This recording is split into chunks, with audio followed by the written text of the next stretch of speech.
हाँ बच्चों, good evening. तो आज हम कंटिन्यू कर रहे हैं बेटा, एक अच्छा चैप्टर है जो क्लास 10th में आप लोगों ने पढ़ा हुआ है, उसी का कंटिन्यूएशन पार्ट है। क्लास 10th में इस चैप्टर का क्या नाम है, किसी को याद है? लाइट, आगे बोलो, रिफ्लेक्शन एंड रिफ्रैक्शन, है ना।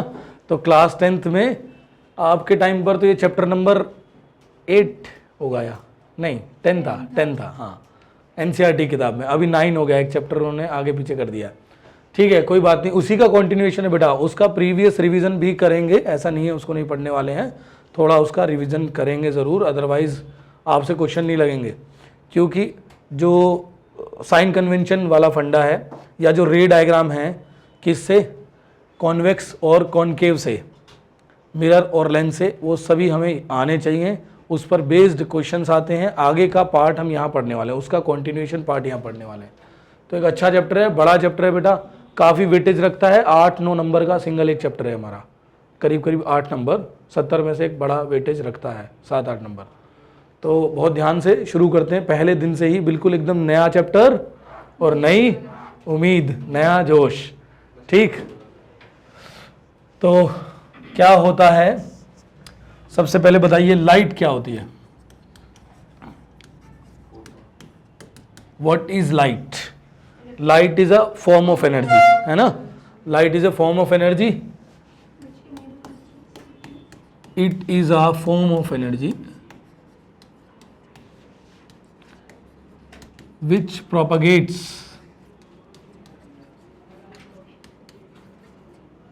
propagates in straight line।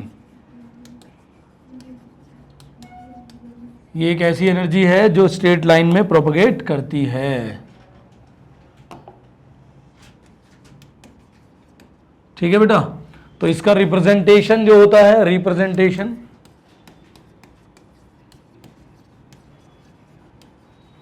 अगर मैं रिप्रेजेंटेशन की बात करूं तो हम इसको एक एरो से रिप्रेजेंट करते हैं। एरो क्या होता है? एरो क्या होता है बेटा? इसका एक पॉइंट जो फिक्स्ड है, मतलब जो बढ़ नहीं रहा है, और दूसरा पॉइंट जो है इन्फिनिटी की तरफ अप्रोच कर रहा है, तो एरो से हम रिप्रेजेंट करते हैं। हम यहाँ पर लाइट के किस बिहेवियर के बारे में स्टडी कर रहे हैं? पार्टिकल नेचर के बारे में स्टडी करते हैं। तो पार्टिकल कैसे चलता है? स्ट्रेट लाइन में चलता है, गोली की तरह, है ना। और किस तरीके फिनोमेनास करता है? रिफ्लेक्शन करता है, रिफ्रैक्शन करता है ना। डिस्पर्जन भी आप लोगों ने पढ़ा हुआ है क्लास 10th में, है ना। तो रिफ्लेक्शन, रिफ्रैक्शन, डिस्पर्जन, इस तरीके के बिहेवियर्स यहाँ हम पढ़ने वाले हैं। तो रिप्रेजेंटेशन है इसका एरो में, having an starting point and no ending point, this is an arrow. तो सबसे पहले इसका एक important phenomena which is your reflection. Reflection को डिटेल स्टडी करने वाले हैं। तो व्हाट इज रिफ्लेक्शन? रिफ्लेक्शन होता क्या है बेटा? Simple definition, it is bouncing back of light by an obstacle और बाय एन ऑब्जेक्ट, है ना। बाउंसिंग बैक होना बहुत ही इंपॉर्टेंट फिनोमेना है लाइट का ये। That is your bouncing back of light, that is called as reflection. ठीक, अब रिफ्लेक्शन के टाइप देखिए, रिफ्लेक्शन के टाइप देखिए बेटा।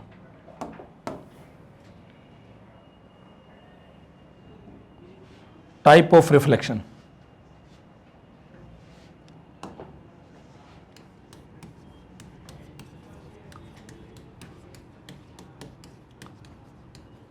बेसिकली हम यहां देखने वाले हैं, एक होता है बेटा स्मूथ सरफेस से होने वाला रिफ्लेक्शन, जिसको बोलते हैं रेगुलर रिफ्लेक्शन।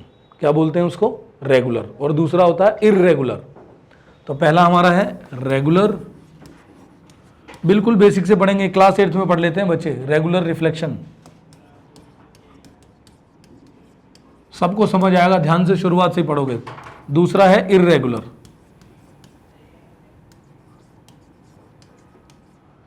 Irregular reflection.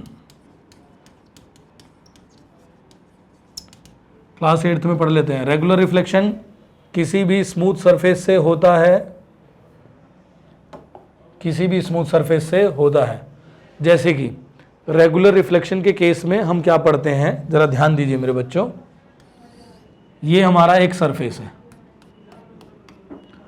यहां पर ये नॉर्मल मैंने डाला, इस पर इस तरह की पैरेलल रेज आ रही हैं बेटा, तो यहां पर ये भी एक नॉर्मल ही होगा। ये इस तरीके से रिफ्लेक्शन के बाद पैरेलल टू ईच अदर अगर वापस जाती हैं तो इस सरफेस को क्या बोलेंगे, स्मूथ सरफेस बोलेंगे, है ना। स्मूथ सरफेस ही ऐसा रिफ्लेक्शन देता है। जितना स्मूथ होगा उतना रेगुलर रिफ्लेक्शन होगा, यानी parallel to the each other the rays will bounce back, वापस जाएंगी parallel to each other, that is your regular reflection. Got it. अब इसमें जो दूसरा पॉइंट है बेटा वो है इर्रेगुलर। इर्रेगुलर सरफेस है, लाइट आ रही है, ठीक है, इधर जा रही है, दूसरा पैरेलल रेज आ रही है, इधर जा रही है, तीसरी एक और पैरेलल रे इधर जा रही है। तो इस तरीके के रिफ्लेक्शन को इर्रेगुलर बोला जाता है। अब रेगुलर और इर्रेगुलर हम क्यों स्टडी कर रहे हैं, जरा बताइए ध्यान से। अब अगर आप प्लेन मिरर की बात करो तो प्लेन मिरर में आपको क्लियर इमेज मिलता है, अपना क्लियर इमेज मिलता है ना। That is because plane mirror को इस तरीके से बैक एंड पेंटिंग किया जाता है, पेंट किया जाता है ताकि उससे रेगुलर रिफ्लेक्शन हो। वो एक स्मूथ सरफेस है, ठीक, स्मूथ सरफेस है, तो उसके अंदर इस तरीके का रिफ्लेक्शन होता है, इसीलिए हमारे इमेज जो है उसमें क्लियर नजर आता है। हम अपना इमेज क्लियरली देख पा रहे हैं because of the regular reflection. Reflection तो इस अगर रिफ्लेक्शन जैसा फिनोमेना नेचर में एग्जिस्ट नहीं करता तो हम कोई भी चीज इस संसार में देख नहीं पाते। हमारी आंखें जो देख पा रही हैं that is because of reflection, ठीक है, बिकॉज ऑफ चश्मा नहीं ठीक, तो रिफ्लेक्शन के कारण देख पा रही हैं हर एक ऑब्जेक्ट। फॉर एग्जांपल इस रूम में लाइट ऑन है, इन लाइटों से क्या हो रहा है, किसी भी ऑब्जेक्ट के पास रेज जा रही हैं, वहां से रिफ्लेक्ट हो रही है और रिफ्लेक्ट होकर वो वापस हमारे रेटिना पर through a lens, eye lens, क्या बना रही है, इमेजेस बना रही हैं। और वो इमेजेस बना रही हैं, उसी से हमें पता लग रहा है क्योंकि वहां पर जो सेल्स हैं रेटिना के पास, उनके पास इस तरह की सेंसिटिविटी है कि वो शेप, साइज, ओके, लाइट का और कलर भी डिटेक्ट करती हैं, कलर भी डिटेक्ट करती हैं और उस ऑब्जेक्ट का इमेज हमारी रेटिना पर बनता है और रेटिना से इंफॉर्मेशन ब्रेन को ट्रांसमिट होता है कि वो ऑब्जेक्ट किस शेप का है, किस साइज का है। ह्यूमन आई भी पढ़ा होगा एंड द कलरफुल वर्ल्ड, है ना, बिल्कुल पढ़ा होगा भाई क्लास 10th में। तो ये सारी चीजें आप उसमें पढ़ते हो। तो अगर मैं बात करूं रिफ्लेक्शन की, तो जब रिफ्लेक्शन होगा तो हमें ऑब्जेक्ट दिखाई पड़ेगा। हमें ग्लास, बहुत अच्छे क्वालिटी का जो ग्लास लगे होते हैं, कई बार दिखाई नहीं पड़ते। हम लोग टकरा जाते हैं ग्लास से, टकरा जाते हैं ना, बहुत अच्छी फाइंड ग्लास एकदम। क्यों टकरा जाते हैं, क्योंकि उसके अंदर जो रिफ्लेक्शन हो रहा होता है वो बहुत ही, मतलब रिफ्रैक्शन, यानी कि वो रिफ्लेक्ट बैक नहीं कर रहा होता है, लाइट को रिफ्लेक्शन दे रहा होता है। तो वहां से जब रिफ्लेक्शन नहीं हो रहा तो हमें दिखाई नहीं पड़ता है, उसके आगे जो चीज रखी हुई है वो हमें दिखाई पड़ रही होती है ना, इसीलिए ग्लास हमें दिखना बंद हो जाता है। तो रिफ्लेक्शन एक इंपॉर्टेंट फिनोमेना है किसी भी ऑब्जेक्ट को देखने का। तो दो तरीके से हम देखते हैं, एक होता है हमारा रेगुलर और दूसरा होता है इर्रेगुलर। अभी प्लेन मिरर से बनने वाली इमेज का डायग्राम भी स्टडी करने वाले हैं, उसकी प्रॉपर्टीज भी स्टडी करने वाले। तो अगर मैं देखूं रेगुलर रिफ्लेक्शन में या इर्रेगुलर रिफ्लेक्शन में, तो वापिस आते हैं रिफ्लेक्शन और उसके लॉज। तो वापिस दैट इज योर रिफ्लेक्शन। तो इसके लॉज बताइए क्या होते हैं, पढ़ा हुआ है आप लोगों ने। पहला लॉ बताइए। नहीं, angle i is equal to angle r. अब जरा ध्यान से अगर हम समझें बेटा इस बात को, तो अगर मैं कहूं, ध्यान से सुनना जरा बात को। एक रे, ये इसको बोलते हैं इंसिडेंट रे, भूल गए होगे इसलिए दोबारा से याद दिला रहा हूं, इंसिडेंट रे। और ये रिफ्लेक्टेड ये रिफ्लेक्टेड रे होती है, इसको बोलते हैं बेटा नॉर्मल, ठीक है। और ये सरफेस है हमारा, और ये होता है बेटा पॉइंट ऑफ इंसिडेंस। क्या होता है? पॉइंट ऑफ इंसिडेंस, ठीक। और ये हमारा स्मूथ सरफेस है। यहां पे जो मैं एंगल बनाता हूं, नॉर्मल के साथ एंगल बनता है, याद रखे, नॉर्मल के साथ, that is your incident angle, और ये हमारा होता है रिफ्लेक्टेड एंगल। तो जो फर्स्ट लॉ होता है वो हमें बताता है कि एंगल ऑफ इंसिडेंस जो है वो एंगल ऑफ रिफ्लेक्शन के बराबर होता है, according to first law of reflection, that is angle of incidence is equal to angle of reflection. Is it okay? बोलो। दूसरा लो, सेकंड लो देखिए, बताइए सेकंड लो, अब याद आ गया? हाँ, अब दूसरा लो क्या है? Incident ray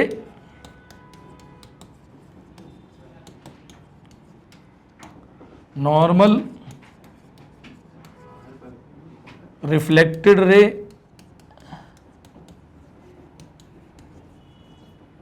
and point of incidence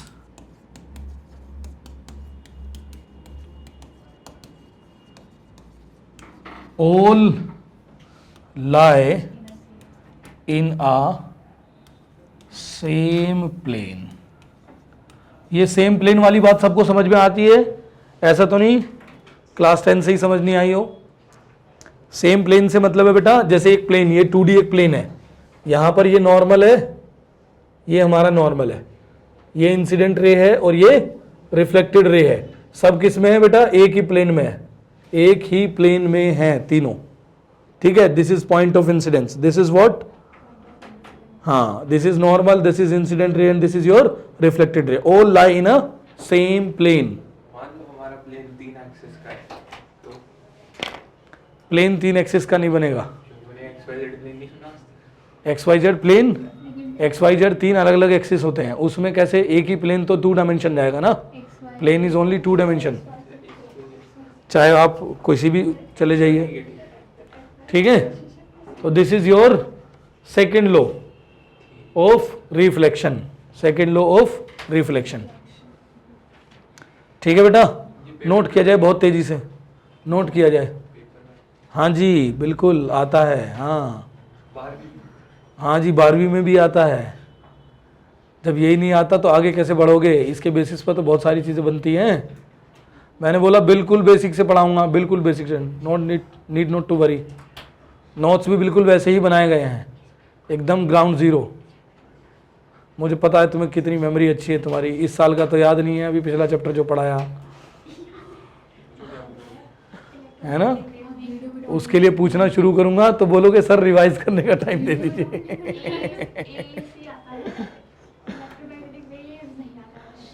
हाँ चलो नेक्स्ट, दैट इज योर, आगे बढ़ो बेटा। अगर मैं प्लेन मिरर की बात करूं तो जरा ध्यान से समझिए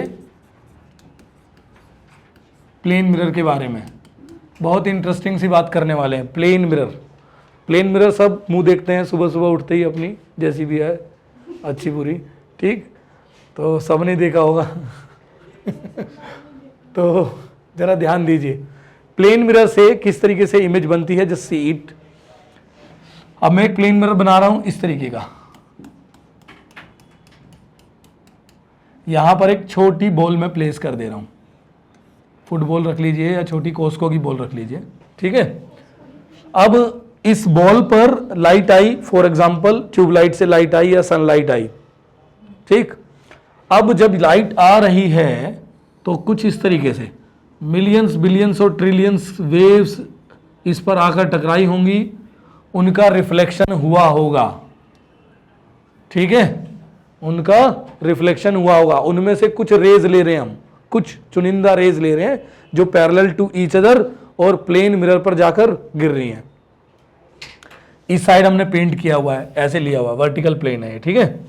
अब ये यहां से रिफ्लेक्ट बैक हो गया according to first law of reflection, इस तरीके से जाएंगी। स्मूथ सरफेस से जा रही हैं, स्मूथ सरफेस से जा रही हैं तो पैरेलल टू ईच अदर आ रही होंगी, आ रही होंगी कि नहीं? अब जो अगर मैं बात करूं, यहां पर एक ऑब्जर्वर है,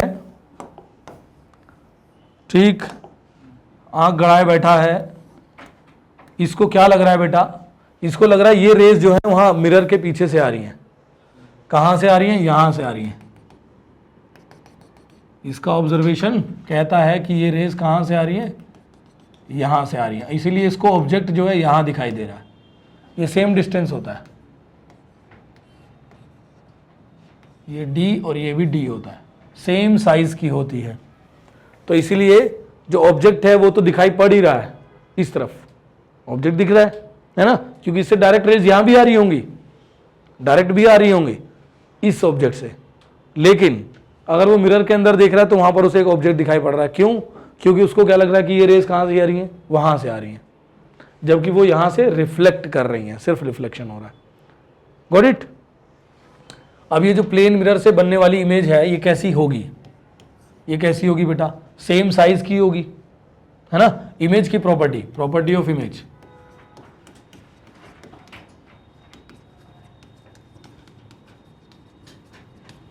प्लेन मिरर से बनने वाली इमेज की प्रॉपर्टी, पहले same size and same distance. कैसी होगी बेटा? सेम साइज की होगी और सेम डिस्टेंस पर होगी। ठीक, दूसरा बताओ जल्दी से। सेम साइज सेम डिस्टेंस समझे, यानी कि मिरर से सेम डिस्टेंस पर होंगी। हाँ, और क्या? Virtual erect. वर्चुअल मतलब समझते हैं काल्पनिक। काल्पनिक मतलब जो पिक्चर देखने जाते हो वो रियलिस्टिक है या काल्पनिक है? रियल है। हाँ, वो रियल इमेज है, रियल पिक्चर नहीं है, रियल इमेज है, क्योंकि उसको स्क्रीन पर प्लेस किया जा सकता है। तो किसी भी इमेज को स्क्रीन पर लाने का मतलब वो रियल इमेज है, और जिसको स्क्रीन पे ना ला सको वो वर्चुअल। तो सिंपली यही बात रियल और वर्चुअल के बीच में। अब जैसे मिरर के पीछे जाके स्क्रीन लगा सकते हो? नहीं जा सकते ना मिरर के अंदर।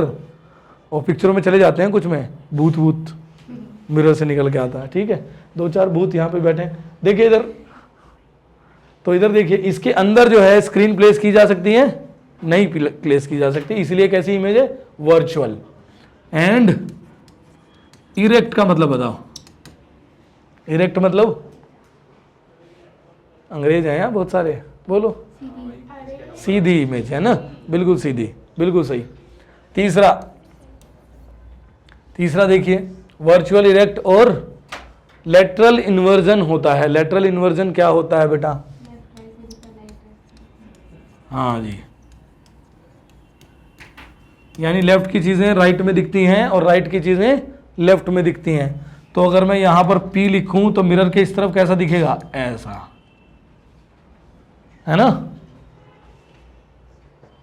तो ये हो गई हमारी प्लेन मिरर और उससे होने वाली प्रॉपर्टीज। सबको समझ आ रही हैं? ये कुछ बेसिक सी बातें हैं बेटा जो हमें ध्यान रखनी है, आगे भी पढ़ने वाले हैं। That is your spherical mirrors. तो नेक्स्ट टॉपिक डालो, स्पेरिकल मिरर्स, अगला टॉपिक।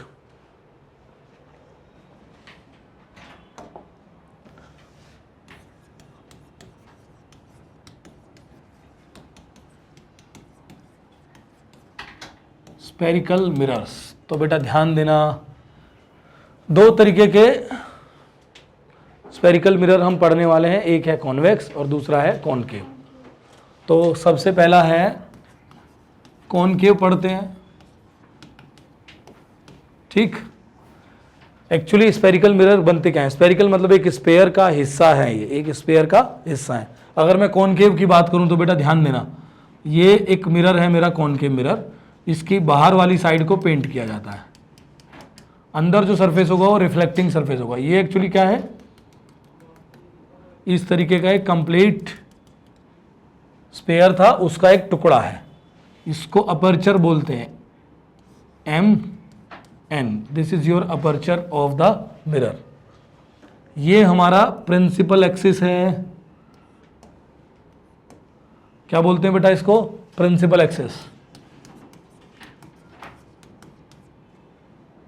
Principal axis. ठीक, इसको क्या बोलते हैं बेटा? इसको पोल बोलते हैं, पी के नाम, पी सिंबल होता है पोल। ठीक, ठीक है। अब ध्यान दीजिए, यहां पर जो सेंटर होगा इस मिरर का, उसको क्या बोलते हैं? Centre of curvature. तो इसको कैपिटल सी सिंबल से बताया जाता है। ठीक, तो सेंटर ऑफ कर्वेचर से जो पोल का डिस्टेंस होता है इसको बोलते हैं बेटा R, that is your radius of curvature. सब ने पढ़ा है, बहुत बढ़िया। तो आर से आधा अगर मैं तोड़ दूं तो कितना हो जाता है? एफ। तो यहां एक पॉइंट मिलता है बेटा, उसको बोलते हैं फोकल लेंथ, यानी फोकस बोलते हैं। और ये लेंथ जो होती है that is your focal length. Small f से इसको दिखाते हैं, that is your focal length. ठीक है, तो pole, focus, centre of curvature, aperture, principal axis, सबको क्लियर है? सबको क्लियर है? बोलो। इसके अलावा कुछ और, जैसे यहां पर अगर मैंने कोई ऑब्जेक्ट प्लेस किया तो इसको क्या बोलेंगे? ऑब्जेक्ट बोलेंगे, और क्या। ठीक है, तो ये हो गया ओ डैश, और ये जो डिस्टेंस होगा इसको क्या बोलेंगे? Object distance. इसको लिखते हैं बेटा यू। फॉर एग्जाम्पल, इस ऑब्जेक्ट से एक इमेज बनी होगी, फॉर एग्जाम्पल यहां बनेगी। वैसे अगर बियॉन्ड सी जाता है तो बिटवीन सी एंड एफ बनती है। ठीक है, ये हो जाएगा इमेज। इसका सिंबल लिखता हूं आई डैश। दिखाई दे रहा है सबको? I dash. लो जी, बड़ा कर लेते हैं। लो, अब दिखेगा। ठीक, तो ये हो गया बेटा आई डैश, और ये जो डिस्टेंस होगा that is your v. Clear है बच्चों? तो ये हो गया हमारा image distance, this is your object distance है, और this is your radius of curvature, this is your pole, focus, centre of curvature, principal axis, aperture. ये चीजें क्लियर हैं सबको? सबने पढ़ी हुई हैं? जल्दी से बनाइए, बहुत ही तेजी से, एकदम गोली की स्पीड से। ये न्यू क्या है? हाँ, न्यू कहाँ लिखा मैंने? ये एन के साइड में। एन के साइड में न्यू लिख दिया, एन भी नहीं लिखा। ये नीचे एन, उसके साइड यू। हाँ, जल्दी से लिखो।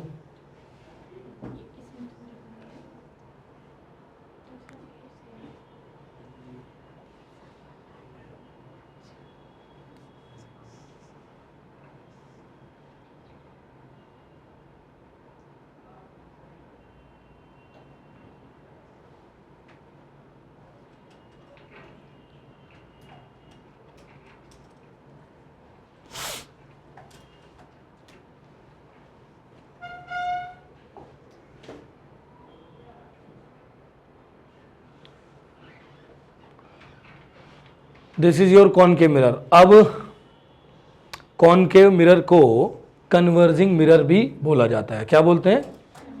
Converging mirror.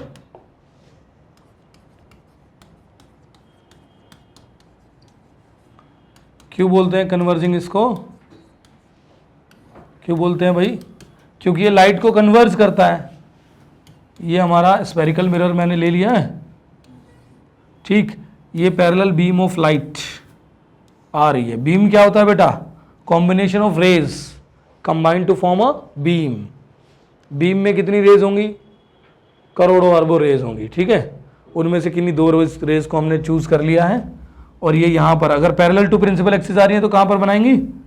फोकस पर पॉइंट साइज की इमेज बनाएंगी। कैसी होगी ये? वर्चुअल या रियल? रियल डिमिनिश्ड होगी, है ना। तो मिरर के पीछे सब वर्चुअल पहुंच जाती है, मिरर के आगे रियल। ठीक है, तो ये पॉइंट साइज की इमेज होगी। तो ये क्या हो रही है? रेज यहां पर कन्वर्ज हो रही हैं, इसलिए इसको कन्वर्जिंग मिरर बोला जाता है बेटा, कन्वर्जिंग मिरर बोला जाता है। ठीक है, अब ये कहां कन्वर्ज हो रही है? फोकस पर। अच्छा, पहला तो रे डायग्राम यही हो गया। फिर रे डायग्राम बना लेते हैं, 6 के 6 केस, बहुत तेजी से बनाएंगे एकदम जल्दी से। यहां पर कैसी इमेज है? पॉइंट साइज की इमेज है। ठीक, तो इसमें 6 केस होते हैं, बहुत तेजी से ड्रॉ करना है। ये हो गया पहला। दूसरा देखिए बेटा, अगर ऑब्जेक्ट को कहां रखा गया? सिमेट्री से चलते हैं। अगर ऑब्जेक्ट को फोकस पर प्लेस किया गया तो इमेज कहां बनने वाली है? इन्फिनिटी पर। इस तरीके से एरो लगाना जरूरी है, एरो के बिना गलत है रे डायग्राम, ठीक। तो ये ऑब्जेक्ट को अगर मैंने कहाँ प्लेस किया बेटा, फोकस पर प्लेस किया तो इन्फिनिटी पर इमेज बनी। इन्फिनिटी पर ऑब्जेक्ट है तो फोकस पर इमेज बनाता है, ठीक। और ये कैसी है, ये भी रियल इन्वर्टेड इमेज है और मैग्नीफाइड है, हाईली मैग्नीफाइड, बहुत बड़ी इमेज है, इन्फिनिटी पर बन रही है। फोकस पर, फोकस पर, कैपिटल एफ। ऑब्जेक्ट को फोकस पर रखा है, इमेज इन्फिनिटी पर बन रही है। इसके बाद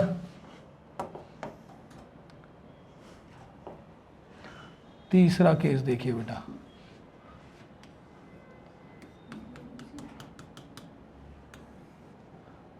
ये मेरा फोकस है, ये सेंटर ऑफ कर्वेचर है, ऑब्जेक्ट को यहां प्लेस कर लिया मैंने, ठीक। तो दो रेज यूज करनी होती हैं, कोई भी टाइप ऑफ रेज तो हमने बताई नहीं, कौन कौन सी, 3 टाइप की रेज का इस्तेमाल कर रहे हैं बेटा। यहाँ देखिए कौन कौन सी 3 टाइप, एक होती है सेंटर ऑफ कर्वेचर और एक फोकस। तो एक सेंटर ऑफ कर्वेचर से जो रेज आएगी ना, वो अपने पाथ को रिट्रेस कर लेती है, इन्फिनिटी से फोकस पर आ जाती है ना। एक तीसरी रे हमने बताई कि जो पोल पर आती है, पोल पर, वो सेम एंगल से I = R से अपने पाथ पर जाएगी। ये 3 टाइप की रेज हैं। वैसे तो कितनी रेज होती हैं, बहुत सारे टाइप, बहुत सारी होती हैं, लेकिन इन 3 टाइप की रेज का हम यूज़ करते हैं। 3 में से 2 भी चलेंगी, कोई 2 भी यूज़ करोगे तो रे डायग्राम सही है ना। तो यहाँ पर मैंने क्या किया, ऑब्जेक्ट को रखा बिटवीन C एंड F। तो बियॉन्ड C मैग्नीफाइड इमेज बनता है, वर्चुअल इरेक्ट एंड मैग्नीफाइड बनता है बेटा। तो इसको या तो मैं इसी से बना लेता हूँ, लो यहाँ बन गया, ये हो गया O डैश, और ये इमेज होगी मेरी I डैश, ठीक। तो ये थर्ड होगी। फोर्थ देखिए बेटा जल्दी से, फोर्थ, अगर मैं ऑब्जेक्ट को बियॉन्ड C रखता हूँ, अगर मैं ऑब्जेक्ट को बियॉन्ड C रखता हूँ, ये फोकस होगा, ये सेंटर ऑफ कर्वेचर, और यहाँ पर मैंने ऑब्जेक्ट को प्लेस कर दिया। तो यहाँ पर देखिए बच्चे, तो बिटवीन C एंड F बनेगी, बिटवीन C एंड F।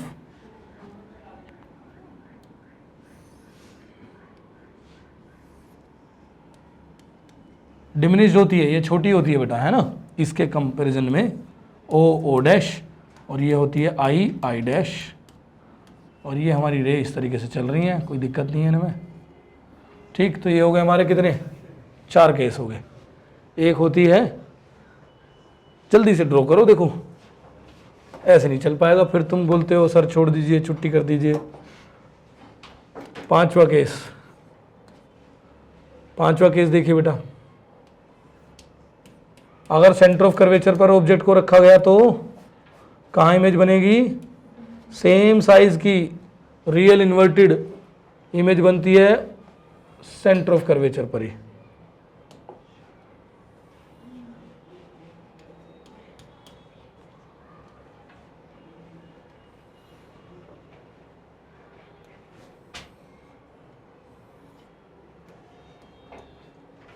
ये बेटा O dash,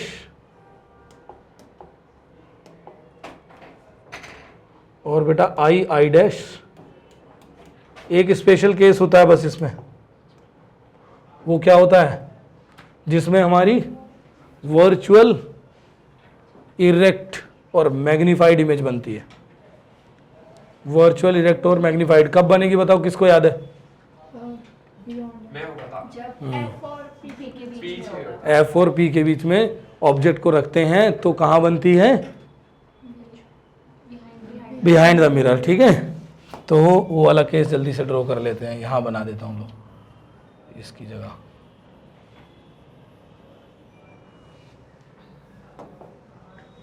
that is your 6th रे डायग्राम। बेटा सबको ड्रॉ करनी है और सबको याद हो जाने चाहिए ये। यहाँ पर ऑब्जेक्ट को प्लेस किया तो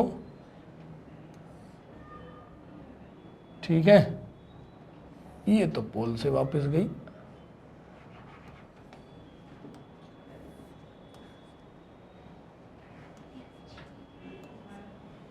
अब ये पीछे की तरफ अगर मैं लेकर जाता हूँ तो इनकी इमेज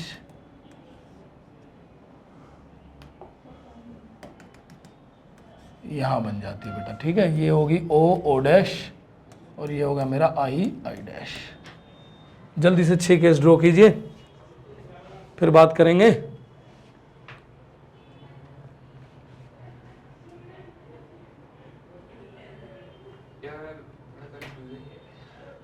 देखो बेटा, यहाँ से ये ऑब्जेक्ट है, यहाँ से रे चली ऐसे, ये पैरेलल टू प्रिंसिपल एक्सिस थी, बाउंस बैक होके फोकस से वापस चली जाएगी, ठीक है।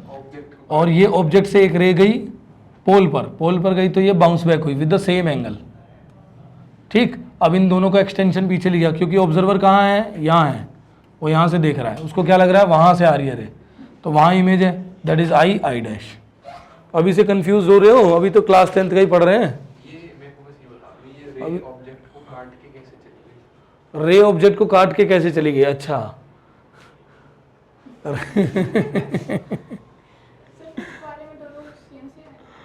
हाँ, इसको काट के नहीं, इसको थोड़ा सा ऐसे दूसरे फेज में रख लो।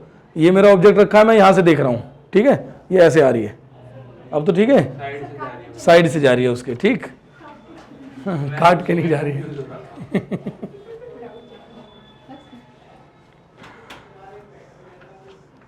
तो यहां तक बिल्कुल समझ आ गया सबको? जल्दी जल्दी, कॉन्वेक्स से किस किस को आते हैं रे डायग्राम?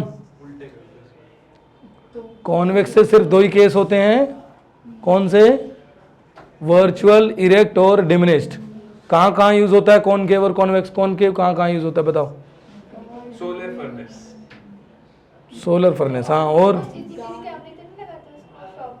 अरे डेंटिस्ट यूज करता है, हाँ। और ये लड़कियां यूज करती हैं। रोड के कॉर्नर में नहीं लगाते इसको, वो मेकअप करते हुए। हाँ, वहाँ कॉनकेव नहीं लगता, वहाँ कॉन्वेक्स लगता है, बिल्कुल सही। मेकअप करते हुए, मेकअप करते हुए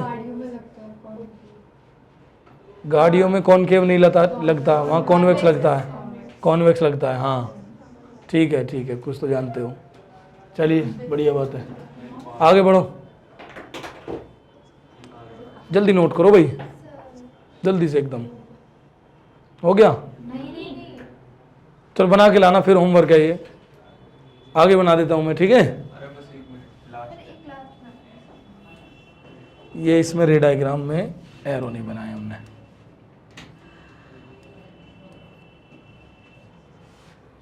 कहाँ पर ऑब्जेक्ट रखा है, कहाँ इमेज बन रही है, सबको क्लियर हो रही हैं बातें? बोलो।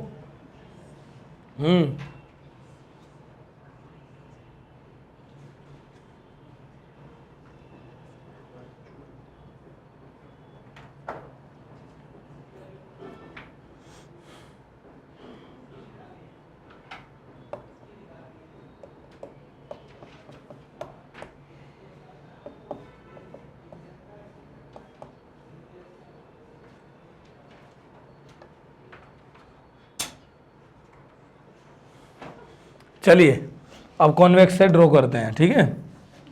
कॉन्वेक्स, कॉन्वेक्स को डाइवर्जिंग मिरर बोला जाता है बेटा।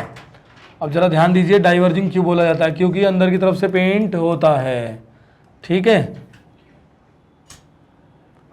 तो अगर इसमें हम डिस्कस करें, रेज जो है इन्फिनिटी से आ रही है पैरेलल टू प्रिंसिपल एक्सिस, तो यहां पर रे ऑप्टिक्स में ऐसा नहीं है कि हम इन्फिनिटी से ही ला रहे हैं। सन से रेज पैरेलल आ रही हैं, हम सन को इन्फिनिटी मानते हैं? नहीं, सन इन्फिनिटी नहीं है, लेकिन हम उसको मानते हैं क्योंकि वहां से रेज कैसी आ रही हैं? पैरेलल। एक टीवी रखा है मेरे सामने, बिल्कुल मेरी आंखों के सामने, वहां से जो रेज आ रही हैं वो पैरेलल टू प्रिंसिपल एक्सिस आ रही हैं, तो मैं क्या बोलूंगा? वो इन्फिनिटी पर है, बोल दूंगा, कोई दिक्कत नहीं है, बोल दो, ठीक। तो यहां पर जो है ऑब्जेक्ट जहां से parallel to principal axis rays आ रही हैं, हम मान लेते हैं इन्फिनिटी से आ रही हैं, ठीक। तो अब जब ये इन्फिनिटी से आएंगी तो ये बाउंस बैक होंगी इस तरीके से, वापस चली जाएंगी बेटा। और क्या लगेगा ऑब्जर्वर को, कहाँ से बाउंस बैक हो रही हैं? फोकस से। तो ये इमेज कैसी बनी? Virtual, erect and highly diminished, इतनी छोटी एकदम पॉइंट साइज की इमेज बन रही है। तो ये पहला केस है बेटा, किससे? कॉन्वेक्स से। दूसरा केस देखिए जरा ध्यान से, दूसरा केस देखिए, यहाँ पर अगर ये ऑब्जेक्ट रखा है मेरा, तो इस ऑब्जेक्ट से रे गई, ये बाउंस बैक होकर वापस चली गई। ठीक, अब ये जो पोल होता है ना, ये जो पोल होता है यहाँ से, और ये इसका फोकस आ गया। अब एक रे बनाऊंगा मैं सेंटर ऑफ कर्वेचर के लिए, क्योंकि सेंटर ऑफ कर्वेचर पर जो रे जाएगी वो बाउंस बैक होगी, सेम पाथ को रिट्रेस करेगी। तो ये मेरी जा रही है ऐसे, ये हो गई। अब मैं सेंटर ऑफ कर्वेचर की तरफ चला, लेकिन वापस दौड़ लिया, लेकिन ऑब्जर्वर को क्या लगेगा, यहां सेंटर ऑफ कर्वेचर से रेज आ रही है, तो ये ऑब्जेक्ट हो जाएगा, इमेज हो जाएगी डिमिनिश्ड, आई डैश, और ये ओ डैश। बोलो बेटा, समझ आ गई? ये दूसरा केस है बेटा, ये दूसरा केस है, किससे? कॉन्वेक्स मिरर से। बिल्कुल अच्छे से हमारे दिमाग में सारी बातें होनी चाहिए, जरा सुन लीजिए फिर से। अगर कोई कंफ्यूजन है तो वापस आ जाइए। कन्वर्जिंग मिरर्स में इन्फिनिटी से रे आती है, और कहाँ पर? पोल पर। रियल, इन्वर्टेड और डिमिनिश्ड, हाईली डिमिनिश्ड इमेज बनती है पॉइंट साइज की। फिर देखिए दूसरा केस मैंने बताया, अगर ऑब्जेक्ट को फोकस पर रखते हैं तो इन्फिनिटी पर बनती है। यहां पर क्या है? रियल, इन्वर्टेड और मैग्नीफाइड, हाईली मैग्नीफाइड। अगर बिटवीन सी एंड एफ है तो हमें बियॉन्ड सी जाती है इमेज। ध्यान दीजिए इधर, बियॉन्ड सी जाती है, that is your what? That is your real, inverted and magnified. Beyond C magnified है। अगर मैं ऑब्जेक्ट को बियॉन्ड सी रखता हूं तो between C and F image मिलती है, which is your diminished, real, inverted and diminished. हमेशा याद रखना, रियल इन्वर्टेड साथ चलता है, वर्चुअल इरेक्ट साथ चलता है। ठीक है। अब सिक्स्थ केस में देखिए, अगर मैं ऑब्जेक्ट को बिटवीन, सिक्स्थ केस में जा रहा हूं, पी एंड एफ रखते हैं, तो पी एंड एफ रखने पर हमारी बिहाइंड द मिरर इमेज बनती है, which is your virtual erect और मैग्नीफाइड। Is it okay?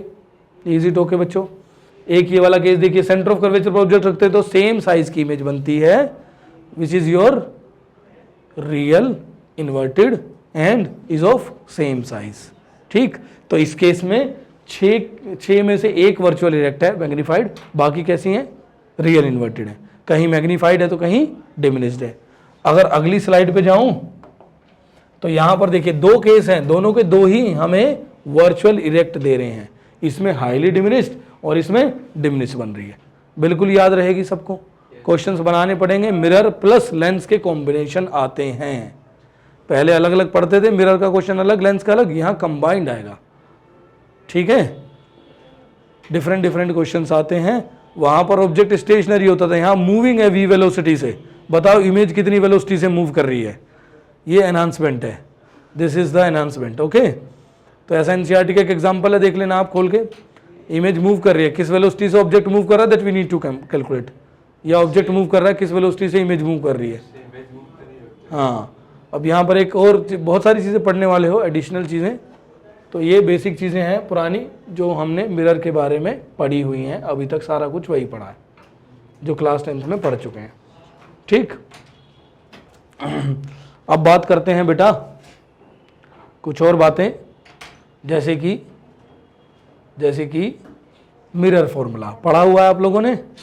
तो वहाँ पर क्या किया था? मिरर फॉर्मूला को डिडक्शन नहीं किया था, सीधा फॉर्मूला पढ़ा था। 1/f is equal to 1/v plus 1/u plus होता है। ठीक है, f क्या है? फोकल लेंथ, v क्या है? इमेज डिस्टेंस, u क्या है? Object distance.